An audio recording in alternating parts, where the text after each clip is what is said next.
come back. This time around I want to show you how to remove the power supply. In case it malfunctions and you want to take it to a technician, you just come and remove these screws that are holding it into place. There are 4 screws.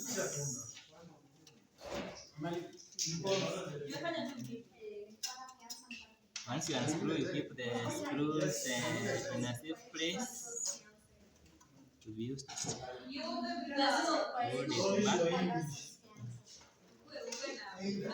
So once you remove the 4 screws, slide in the power supply unit.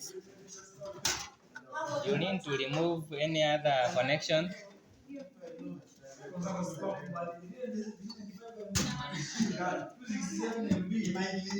And here it is. So in this manner, you can easily carry it to the technician, and probably it will be repaired or you get it will be replaced. Once it is in good condition, now you can come back. You can come with it and put it back.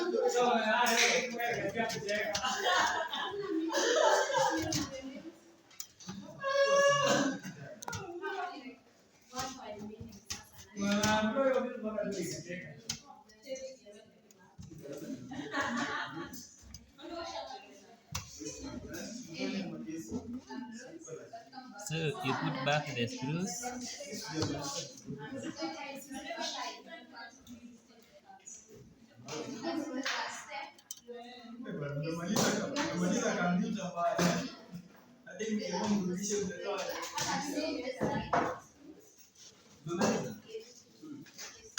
Yeah, you put the other screw, the top screw.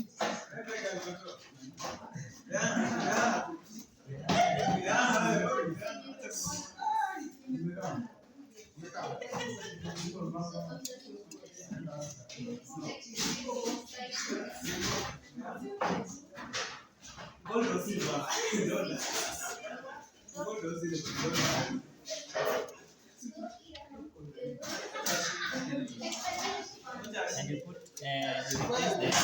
you replace the last screw.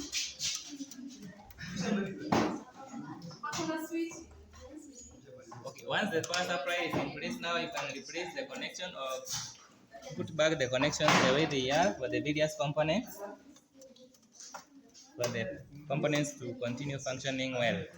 And that is it. Once you are done replacing the components, you are supposed to put back the tray or the lid.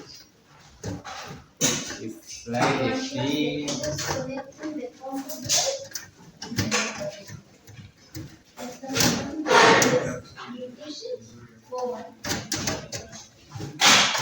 Slide it in there. You put back the screws.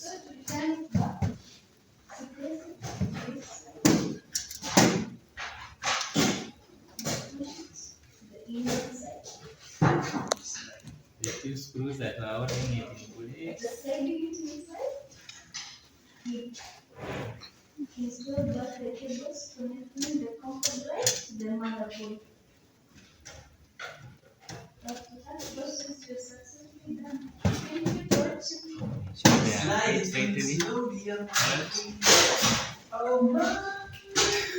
And with that, now the components are safe, and now the computer is ready for use.